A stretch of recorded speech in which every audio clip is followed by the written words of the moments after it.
Hello guys, welcome back to the channel and welcome back to Elite Wrestling. तो guys आज इस video में हम दोबारा से ऑल इलीट रेसलिंग के अपडेट्स के ऊपर बात करने वाले हैं। पर गाइज आज की वीडियो शुरू करने से पहले मैं आपको बताना चाहूंगा कि गाइज कल हमारे चैनल पर ऑल इलीट रेसलिंग के मर्चेंडाइज के अनबॉक्सिंग वीडियो आ चुके हैं, जिस वीडियो के लिए आप में से कई सारे लोगों ने मुझे कमेंट किया था कि आप वो वीडियो देखना चाहते हैं। तो आप में से जिस किसी ने वो वीडियो नहीं देखा वो ऊपर आए हुए आई बटन पर क्लिक कर या फिर ये वीडियो खत्म होने के बाद वो वीडियो एंजॉय कर सकते हैं। पर अब हम जान लेते हैं कि आज इस वीडियो में हम किन किन अपडेट्स के ऊपर बात करने वाले हैं। तो गाइज हम जानने वाले हैं कि क्या समोआ जो आने वाले हैं ऑल इलीट रेसलिंग में, फिर एक बार ऑल इलीट रेसलिंग ने अपने अगले डायनामाइट शो के प्लान्स में चेंजेस कर दिए हैं। मीरो एके रूसेव के ऑल इलीट रेसलिंग के डेब्यू को लेकर बहुत सारी इंटरेस्टिंग स्टोरीज सामने आई है। क्रिस जेरिको ने भी सच में दिखा दिया है कि क्यों है वो डेमो गॉड, और हमें ऑल आउट पेपर में ब्रिट बेकर वर्सेस बिग सॉल ये मैच एक सिनेमैटिक मैच क्यों देखने को मिला, इसका रीजन भी सामने आ चुका है। तो गाइज ये सब बातें जानने के लिए ये वीडियो एकदम आखिर तक देखना। और गाइज अब ज्यादा देर ना लगाते हुए चलिए वीडियो शुरू करते हैं। पर गाइज वीडियो शुरू करने से पहले मैं आपको बताना चाहूंगा कि गाइज हमारे ऑल इलीट रेसलिंग की इंडियन मर्चेंडाइज शॉप पर AEW के नए डिजाइन लॉन्च हो चुके हैं, जो कि AEW की एक फैक्शन SCU के है, और यहाँ पर इस मर्चेंडाइज का नाम वर्स्ट ईयर है। तो अगर आप ऑल इलीट रेसलिंग की इस मर्चेंडाइज को खरीदना चाहते हैं तो गाइज आप हमारे ये वीडियो देखकर इस मर्चेंडाइज को खरीद सकते हैं। और अगर आप इस मर्चेंडाइज को खरीदना चाहते हैं तो गाइज आपको जल्दबाजी करनी पड़ेगी, क्योंकि इस मर्चेंडाइज की डिजाइन सिर्फ एक ही हफ्ते रहने वाली है। पर अब हम बात करते हैं हमारे एक्चुअल अपडेट्स की, और शुरुआत करते हैं कोडी और ब्रैंडी रोड्स को कांग्रेचुलेशंस कहते हुए, क्योंकि कल कोडी और ब्रैंडी रोड्स की 7th वेडिंग एनिवर्सरी थी। और कल ही 7 साल पहले कोडी और ब्रैंडी रोड्स ने एक दूसरे से शादी की थी। और यही कुछ ट्वीट्स कर कोडी और ब्रैंडी रोड्स ने अपनी फीलिंग शेयर की है, जहां पर आप आपके स्क्रीन के ऊपर देख सकते हैं कि कोडी और ब्रैंडी रोड्स ने एक दूसरे से क्या कहा।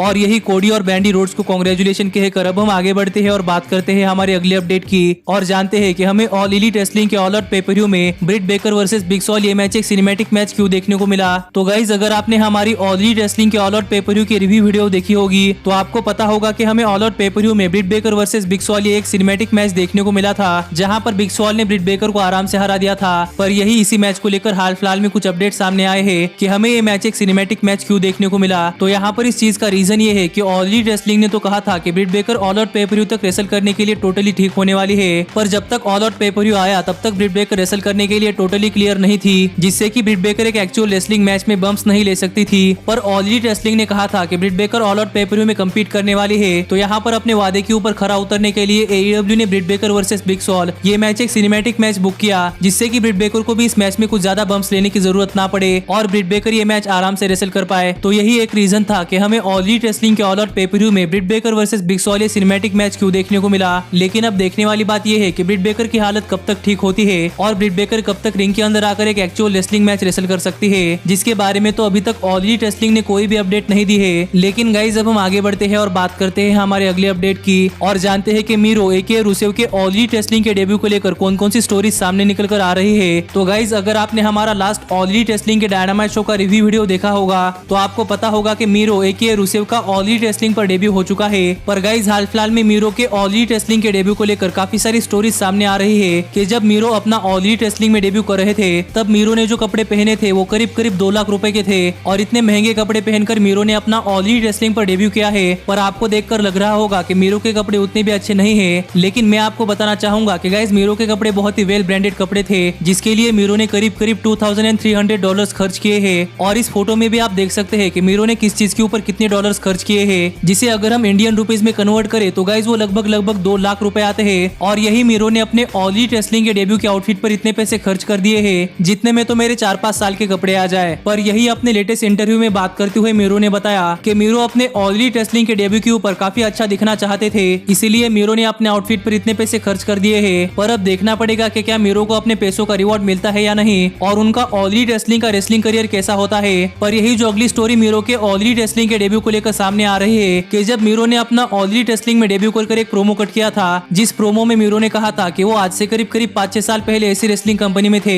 जिस कंपनी ने उन्हें एक वेडिंग रिंग के लिए पनिश किया था। जो लाइन उन्होंने अपने 2014 के डॉल्फ जिगलर के अगेंस्ट के फ्यूड को लेकर बताई थी, क्योंकि साल 2014 में रूसेव की डॉल्फ जिगलर के साथ राइवलरी हो रही थी और उस राइवलरी में लाना डॉल्फ जिगलर के साइड पर थी। लेकिन मीरो ने अपने सोशल मीडिया हैंडल्स पर अपनी और लाना की वेडिंग रिंग शेयर कर दी थी, जिससे कि WWE को अपने इस राइवलरी में चेंज करना पड़ा, क्योंकि यहाँ पर लाना और रूसेव ने WWE की स्टोरी लाइन स्पॉइल कर दी थी, और इसी वजह से शायद उसके बाद रूसेव को WWE में कभी प्रॉपर पुश नहीं मिला। पर यहाँ पर मीरो ने अपने ऑल इलीट रेसलिंग के डेब्यू के ऊपर इस सिचुएशन को मेंशन किया था, जिसको लेकर एक बहुत ही इंटरेस्टिंग स्टोरी सामने निकल कर आ रही है कि मीरो जब अपने ऑल इलीट रेसलिंग के डेब्यू प्रोमो के लिए प्रिपेयर कर रहे थे तब क्रिस जेरिको मीरो के पास आए थे और यहाँ पर क्रिस जेरिको ने ही मीरो को आइडिया दिया था कि मीरो को उनके रियल लाइफ सिचुएशन को ऑल एलीट रेसलिंग के डेब्यू प्रोमो में कहना चाहिए, जिससे कि मीरो का ऑल एलीट रेसलिंग का करियर और भी बढ़िया बन सकता है। और मीरो को भी ये बात कहनी चाहिए क्योंकि ये बात मीरो के लाइफ से जुड़ी हुई है और इस चीज से कोई फर्क नहीं पड़ता कि तब मीरो किस कंपनी के लिए काम कर रहे थे, क्योंकि ये बात मीरो के खुद के लाइफ से जुड़ी हुई है जो कोई कंपनी मीरो से नहीं ले सकती।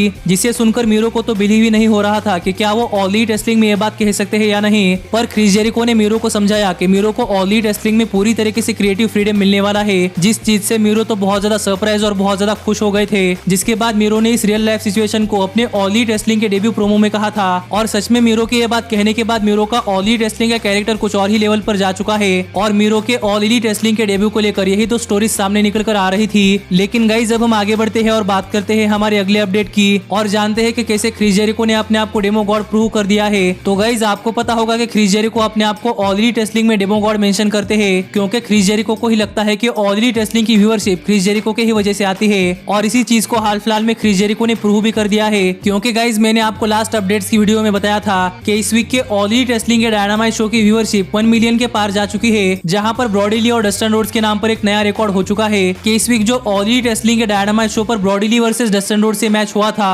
उस मैच को अब तक ऑल एलीट रेसलिंग में 18 to 49 एज डेमोग्राफिक में सबसे ज्यादा लोगों ने देखा था, जो कि एक इनिशियल रिपोर्ट थी। लेकिन गाइस यहाँ पर ऑल एलीट रेसलिंग की फाइनल रिपोर्ट आने के बाद रेसलिंग ऑब्जर्वर डेव मेल्जर ने ये ट्वीट कर बताया है कि ऑल एलीट रेसलिंग के 18 to 49 एज डेमोग्राफिक में सबसे ज्यादा देखे जाने वाला मैच ब्रॉडी ली वर्सेस डस्टन रोड्स नहीं बल्कि क्रिस जेरिको और जेक हेगर वर्सेस जोई जेनेला और सनी किस एक नो डिस्क्वालिफिकेशन मैच था। क्योंकि अब फाइनल रिपोर्ट के हिसाब से 18 to 49 एज डेमोग्राफिक में लास्ट डायनामाइट शो पर हुआ ये मैच ऑल एलीट रेसलिंग के 18 to 49 एज डेमोग्राफिक में करीब 5,80,000 लोगों ने देखा था, जिससे कि इस मैच ने डस्टन रोड्स वर्सेस ब्रॉडी ली इस मैच को पीछे छोड़ दिया है और अब ये मैच बन चुका है ऑल एलीट रेसलिंग के 18 to 49 एज डेमोग्राफिक में सबसे ज्यादा देखे जाने वाला मैच। पर गाइस वो रिपोर्ट झूठी नहीं थी जो कि मैंने आपको पिछली वीडियो में बताई थी कि ब्रॉडी ली वर्सेस डस्टन रोड्स से मैच ऑल एलीट रेसलिंग के 18 to 49 एज डेमोग्राफिक में सबसे ज्यादा देखे जाने वाला मैच बना है, क्योंकि वो एक इनिशियल रिपोर्ट थी। लेकिन गाइस अब एक फाइनल रिपोर्ट आने के बाद हमें एक्चुअल में पता चल गया है कि एक्चुअल में कौन सा मैच ऑल एलीट रेसलिंग के 18 to 49 एज डेमोग्राफिक में सबसे ज्यादा व्यूअरशिप ग्रैब करने वाला मैच बन चुका है।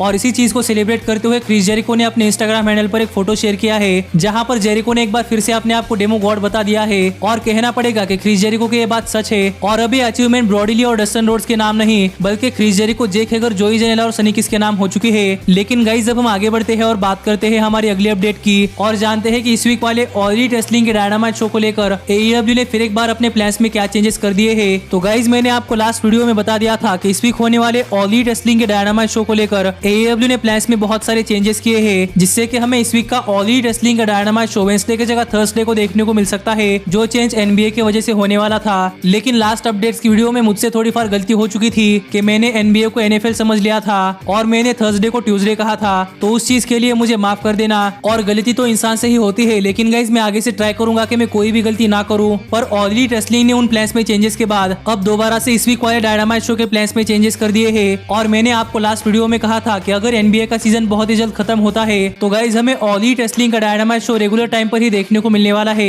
तो इसी चीज को कंफर्म करते हुए ऑल एलीट रेसलिंग ने एक ट्वीट किया है, जिससे कि हम समझ सकते हैं कि गाइस इस वीक वाला ऑल एलीट रेसलिंग का डायनामाइट शो हमें रेगुलर टाइम को ही यानी कि वेडनेसडे को देखने को मिलने वाला है, यानी कि इंडिया के हिसाब से ट्यूसडे को सुबह 5:30 बजे। तो ये तो AEW के लिए काफी अच्छी चीज है, क्योंकि शायद अब दोबारा से ऑल एलीट रेसलिंग की व्यूअरशिप 1 मिलियन के पार जा सकती है। और ये बात मुझे कंफर्म पता नहीं है, लेकिन गाइस शायद हमें इस वीक का NXT का शो भी उनके रेगुलर टाइम पर होता हुआ दिखाई देने वाला है। तो शायद यहाँ पर फिर एक बार वेडनेसडे नाइट वॉर शुरू हो सकती है, पर यहाँ पर क्या होगा और क्या नहीं ये तो हमें इस वीक ही पता चलेगा। लेकिन गाइस अब हम आगे बढ़ते हैं और बात करते हैं हमारे फाइनल अपडेट की और जानते हैं कि क्या समोआ जो आने वाले हैं ऑल एलीट रेसलिंग में या नहीं। तो गाइस आपने पहले भी WWE के काफी सारे सुपरस्टार ऑल एलीट रेसलिंग में आते हुए देखे होंगे, जिनमें जॉन मॉक्सली, ब्रॉडी ली, क्रिस जेरिको और बहुत ही रिसेंट एग्जांपल मीरो भी है। और प्रोबेबली इस लिस्ट में एक और नया नाम जुड़ सकता है जो कि फिलहाल के WWE सुपरस्टार समोआ जो का है। क्योंकि गाइस यहाँ पर अपने रिसेंट सैटरडे नाइट लाइव में बात करते हुए क्रिस जेरिको ने कहा कि और WWE का कोई ऐसा सुपरस्टार है जिन्हें Chris Jericho All Elite Wrestling में लाना चाहते हैं, तो वो सुपरस्टार कोई और नहीं बल्कि समोआ जो होने वाले हैं। और क्रिस जेरिको को लगता है कि समोआ जो काफी बढ़िया रेसलर है, जो कि ऑल एलीट रेसलिंग में बहुत ही बढ़िया हील का काम कर सकते हैं। इसलिए क्रिस जेरिको चाहते हैं कि Samoa Joe all Elite Wrestling में आए। लेकिन मुझे लगता है कि समोआ जो को ऑल एलीट रेसलिंग में नहीं आना चाहिए, क्योंकि पहले से ही WWE के बहुत सारे सुपरस्टार ऑल एलीट रेसलिंग में आ चुके हैं। और अगर यहाँ पर ऑल एलीट रेसलिंग एक और फॉर्मर WWE सुपरस्टार को साइन करती है